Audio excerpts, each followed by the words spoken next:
లో రాజగోపాల్ రెడ్డి గారి రాజీనామా తర్వాత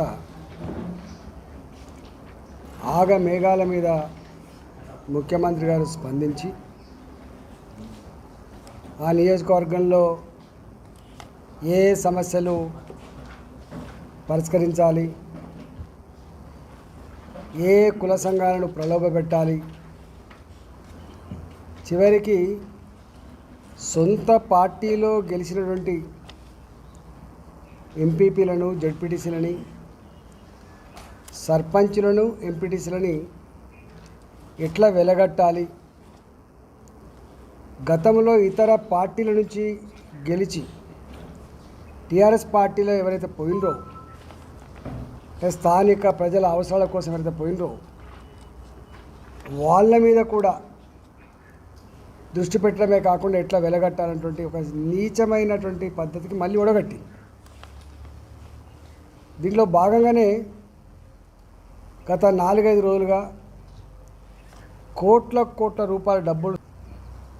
ఇదంతా నీచమంటే సర్పంచ్లుగా ఉన్నవాళ్ళు, ఎంపీటీసీలుగా ఉన్నవాళ్ళు, ఎంపీపీలుగా ఉన్నవాళ్ళు, జడ్పీటీసీలుగా ఉన్నవాళ్ళు స్వతంత్రంగా ఆలోచన చేసేవాళ్ళు.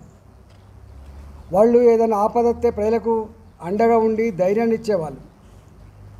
ప్రజలకే మార్గదర్శకంగా ఉండేటువంటి ప్రజాప్రతినిధుల మీద వాళ్ళ అంగట్ల సరుకులాగా భావించి అలా వాళ్ళని ఏదైతే అవమానపరుస్తుందో, ఇది హుజురాబాద్లో కూడా జరిగింది.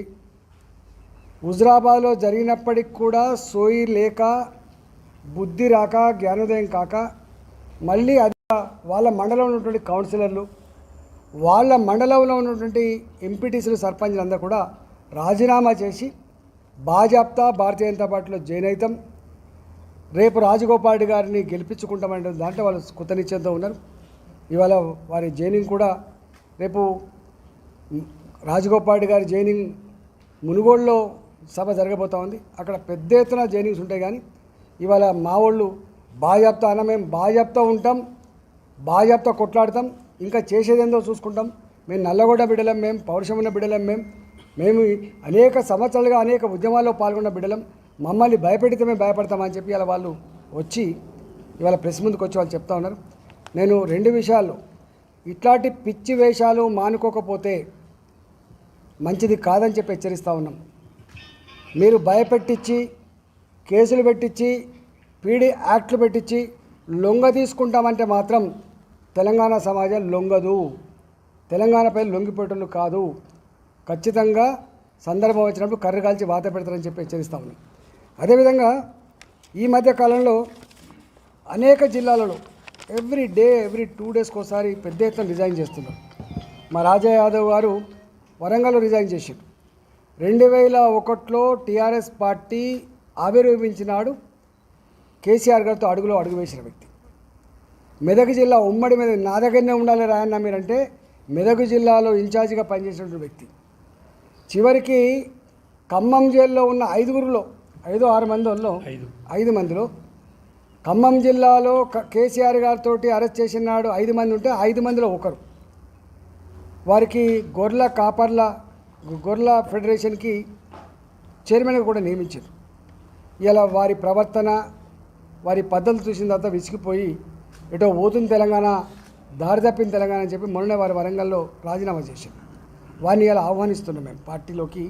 ఇలా అధికారికంగా కండవ ఎప్పుడు కప్పాలి, ఏంది ఇవాళ కప్పన్నా రేపు కప్పన్నా వారిని కూడా ఆహ్వానిస్తూ ఉన్నాం. మురళీ యాదవ్ అని చెప్పి ఉమ్మడి మెదక్ జిల్లా పరిషత్ చైర్మన్ వాళ్ళ వైఫ్, ఆయన ఇప్పుడు నర్సాపూర్ మున్సిపల్ చైర్మన్ ఉన్నారు. అనేకసార్లు సర్పంచ్ కూడా చేసిండ్రు. వారితో పాటు కొన్ని వందల మంది నాయకులు, కౌన్సిలర్లు, ఎంపీటీసీలు, సర్పంచులు, వివిధ హోదాలో ఉన్నటువంటి పార్టీ నాయకులందరూ కూడా వాళ్ళు కూడా రేపు మాపో అక్కడ నర్సాపూర్లో సభ పెట్టుకొని జాయిన్ అవుతామా, అది వారు రాజీనామా చేసి జాయిన్ కాబోతున్నారు. వారిని కూడా నేను మనస్ఫూర్తిగా ఆహ్వానిస్తున్నాం. అదేవిధంగా పాలకుర్తి నియోజకవర్గంలో బక్క నాగరాజు అని ఆయన కూడా 2001 ఆయనకైనా సాయం చేయండి అని చెప్పి ఆ కంపెనీలో ఉన్న వాళ్ళు కావచ్చు, వాళ్ళ బంధుమిత్రులు కావచ్చు, వాళ్ళు ధర్నా చేస్తే పట్టించుకోకపోతే అక్కడ ఉన్న ప్రజాప్రతినిధి అయినటువంటి వెంకరెడ్డి గారి దగ్గర పోయింది. అయ్యా మా వాడు చనిపోయిండు, మాకు కొంత న్యాయం చేయండి, మేము అనాథలం, మాకు తిండి కూడా లేదు, మేము పేదవాళ్ళం అని చెప్పి వేడుకుంటే ఆ యజమానితో మాట్లాడించి కొంత సాయం చేస్తాను వాళ్ళు ఒప్పుకున్నారు. తెల్లారి డబ్బులు ఇవ్వాలి వాళ్ళకు, ఆ డిసీజ్ ఫ్యామిలీకి, ఆ చనిపోయిన కుటుంబానికి. ఇవ్వకపోగా పోలీసులతో ఇన్ఫ్లుయెన్స్ చేయించి వాళ్ళ మీద కేసులు పెట్టించారు. ఆ కేసులు కూడా ఆల్మోస్ట్ కొట్టేసిండు, అయిపోయింది కోట్ల. కానీ నిన్న ఈ కేసు అంటే ఒక అభాగ్యుడి కుటుంబానికి, ఒక పేద కుటుంబం వాళ్ళకి కన్నీళ్లు చూడలేక స్పందించి వాళ్ళు న్యాయం చేయమని చెప్పి అడిగినందుకు పెట్టిన కేసులో కోర్టు కొట్టేసినప్పటికి కూడా ఇవాళ రాత్రి వచ్చి వెంకరెడ్డి గారు ఏం పాపం చేసినంటే, వెంకరెడ్డి గారిలో ఉండం మేము, వెంకరెడ్డి గారు కానీ, అదేవిధంగా బుచ్చిరెడ్డి గారు కానీ, అదేవిధంగా కంది లక్ష్మారెడ్డి గారు కానీ, ఎడ్ల మహేందర్ రెడ్డి, ఇంకా అనేకమైన సర్పంచులు వీళ్ళు ఇక లొంగేటట్టు లేరు, వీళ్ళు మాకు రేపు కంటగింపుగా ఉండేటువంటి ఆస్కారం ఉందని చెప్పి భావించి డిమోరలైజ్ చేయాలి, వీళ్ళను కేసులు పెట్టేయాలి, వీళ్ళను లోపల పడేయాలి, జైల్లో పెట్టాలి, పీడీ యాక్ట్ పెట్టాలని చెప్పి నీచమైన కుట్రలో భాగంగా రాత్రి ఒక 20-25 మంది మఫ్టీలో ఉన్న పోలీసులు వెంకరెడ్డి గారి అపార్ట్మెంట్కి పోయింది రాత్రి మధ్యరాత్రి. నిన్న జెండా వందనానికి ఎంపీపీగా బాధ్యతలలో భాగంగా అక్కడే జెండా వందన కార్యక్రమంలో ఉన్నాడు, 2 గంటల దాకా ఉన్నాడు. 2 గంటల దాకా అక్కడ సపోర్ట్ చేయనటువంటి పోలీసులు ఇవాళ హైదరాబాద్లో అపార్ట్మెంట్ ఉన్నటువంటి వెంకరెడ్డి గారి ఇంటికి రాత్రిపూట పోయి ఇవాళ మీకు అరెస్ట్ చేసేది ఉంది అంటే ఆ కేసు కొట్టేసిందనే సోయి కానీ ఇంకిత జ్ఞానం కూడా లేదు ఆ పోలీసులకి. దాన్ని బట్టే మనకు అర్థమవుతూ ఉంది అంటే ఎంత నీచాలు కొడుకడుతున్నారు. నేను ఒకటే, ఇలాంటి పిచ్చి వేషాలు హుజరాబాద్ కూడా వేసిండ్రు. 20 ఏళ్ల క్రితం ఉన్నటువంటి కేసులు మేము తిరగదోడతాం, మీరు ఆనాడు అన్నలకు అన్నం పెట్టినట్టు కేసులు తిరగదోడతాం, ఆనాడు సద్దులు మోసిందని చెప్పి తిరగబడుతామని చెప్పి బెదిరించినట్టు సందర్భాలు మేము హుజరాబాద్లో చూసినాం. 20 ఏళ్ల క్రితం నాటిది సంబంధం లేని కేసులు సేమ్ అట్లనే ఇవాళ చేస్తూ ఉన్నారు. ఏది ఏమైనప్పటికీ కూడా ఇవాళ వెంకరెడ్డి గారు కానీ, లక్ష్మారెడ్డి గారు కానీ, అదేవిధంగా బుచ్చిరెడ్డి గారు కానీ, ట్రైనింగ్కి వనపర్తికి చెందినటువంటి నాయకులు రవి గారు, రాంబాబు గారు, అశోక్ గారు వారు కూడా జాయిన్ అవుతూ ఉన్నారు. ఇవాళ ఇంకా అనేక మంది ఉమ్మడి నల్లగొండ జిల్లాలో ఇర్రెస్పెక్ట్ ఆఫ్ పార్టీ, వాళ్ళు కాంగ్రెస్ పార్టీ వాళ్ళు కావచ్చు, వాళ్ళు పాత తెలుగుదేశం వాళ్ళు కావచ్చు, టీఆర్ఎస్ పార్టీ వాళ్ళు కావచ్చు, సిపిఐ పార్టీ నాయకులు కావచ్చు, సిపిఎం పార్టీ నాయకులు కావచ్చు, మేమందరికీ మీరు వస్తే జాయిన్ అవుతామని చెప్పి వాళ్ళు ఆల్రెడీ సంకేతాలు పంపుతున్నారు. మేము కూడా త్వరలోనే వచ్చేస్తాం. అదేవిధంగా వరంగల్ ఈస్ట్లో ప్రదీప్ రావు గారిని 2 సార్లు టికెట్ ఆశించి ఆయన రాలేదు, ఆయనకు వారు కూడా మనం రాజీనామా చేసిండ్రు. ఎర్రబెల్లి ప్రదీప్ రావు గారు, ఎర్రబెల్లి దయాకర్ రావు గారు సొంత తమ్ముడు వారు కూడా జాయిన్ కాబోతూ ఉన్నారు, వారు కూడా స్వాగతం పలుకుతూ ఉన్నాం. అదేవిధంగా ఈ విధంగా ప్రజా కదలికలు, నాయకుల యొక్క రాజీనామాలతో బెంబేలెత్తిన టీఆర్ఎస్ పార్టీ తన కాళ్ళ కింద భూమి కదిలిపోతున్నట్టుగా భావించి ఇలా మా బండి సంజయ్ గారి పాదయాత్ర ఏదైతే కొనసాగుతుందో, బండి సంజయ్ గారి పాదయాత్ర మీద ప్లాన్డ్గా 100 మంది కర్రలతో, జెండాలు పట్టుకునే కర్రలతో రాళ్ళు వేసుకొని ఇలా అకారణంగా దాడి చేసిండ్రు. నిన్న మా బండి సంజయ్ గారు వారు వివరించడం జరిగింది. ఇవాళ నేను ఒకటే చెప్తున్నా, ప్రజాస్వామ్యంలో పాదయాత్రలు అనేటివి పర్మిషన్తో కూడుకొని చేసేటువంటి, ఈ ప్రభుత్వం యొక్క కనీస కర్తవ్యం వాళ్లకు ఎక్కడికక్కడ రక్షణ కల్పించాలి, ప్రశాంతంగా జరిగేటట్టు చూసుకోవాలి, ఎక్కడ కూడా ఇట్లాంటి సంఘటన జరగకుండా చూసుకోవాల్సిన బాధ్యత వాళ్ళ మీద ఉంటుంది. కానీ పోలీసుల సాక్షిగా ఇవాళ ప్రగతి భవన్ కేంద్రంగానే ఆదేశాలు ఇచ్చి అక్కడ మా బండి సంజయ్ గారి మీద, మా నాయకుల మీద, మా కార్యకర్తల మీద రాళ్ళు రువ్వి కర్రలతో దాడి చేసి మా రక్తాన్ని కళ్ళ చూసిండ్రు.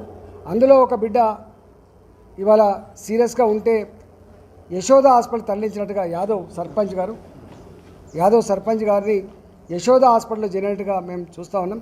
ఇవాళ మా సర్పంచ్ల, మా నాయకుల, మా కార్యకర్తల రక్తాన్ని కళ్ళ చూసేటువంటి ఈ ప్రభుత్వం తప్పకుండా ఇలా ప్రజల ఆగ్రహానికి గురికాక తప్పదని చెప్పి హెచ్చరిస్తూ ఉన్నాం.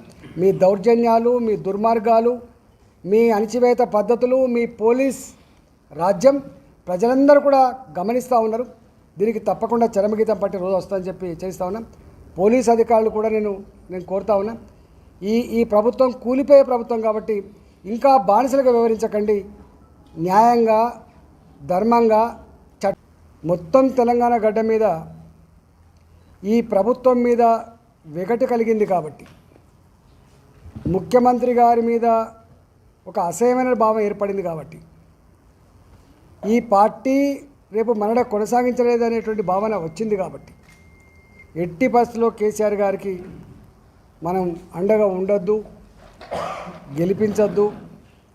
గెలిపిస్తే ఇవాళ మనం ఏ వేదన అనుభవిస్తున్నామో, ఎంపీటీసీలకు ఎంపీపీలకు అధికారాలు లేక నిధులు లేక ఎంత గోస అనుభవిస్తున్నారో, జడ్పీటీసీలకు జడ్పీ చైర్మన్లకు నిధులు లేక ఎట్లా గోస అనుభవిస్తున్నారో, గ్రామ పంచాయతీలలో 14th finance commission 15th finance commission డబ్బులు వస్తే ఆ పని చేసి కూడా బిల్లులు రాక ఎట్లా ఆత్మహత్య చేసుకుంటున్న పరిస్థితి ఉందో, ఇవన్నీ పోవాలంటే కేసీఆర్ గారిని ఓడగొడితేనే నిజమైనటువంటి ప్రజాప్రతినిధులు అనే భావంతో అనేక మంది సర్పంచులు, అనేక మంది ఎంపీటీసీలు, ఎంపీపీలు, జడ్పీటీసీలు రాజీనామా చేయడానికి సిద్ధపడ్డారు. రాజగోపాల్ రెడ్డి గారికి, భారతీయ జనతా పార్టీకి మద్దతు ఇవ్వడానికి వాళ్ళు సిద్ధపడ్డారు. దాంట్లో నిన్న రాత్రి చౌటుప్పల్ ఎంపీపీ వెంకటరెడ్డి గారు, గతంలో వాళ్ళ ఏరియాలో ఏదో ఒక ఆయిల్ మిల్లో, ఒక అచ్చంపేట ఆయన ఐశ్వర్య ఆయిల్ మిల్లో అచ్చంపేట అయిన ఒక ఆయన చనిపోతే, హాయ్ ఫ్రెండ్స్, మా టుడే టుమారో యూట్యూబ్ ఛానల్ చూస్తున్నందుకు చాలా థ్యాంక్స్. మరిన్ని లేటెస్ట్ వీడియోస్ కోసం వెంటనే సబ్స్క్రైబ్ చేయండి. అలాగే ఈ బెల్ ని కూడా రింగ్ చేసేయండి. మా నోటిఫికేషన్స్ అన్ని మీ మొబైల్లో వస్తాయి. అలాగే మా వీడియోస్ మీకు నచ్చితే లైక్ చేయండి, షేర్ చేయండి, నచ్చకపోతే కామెంట్ చేయండి.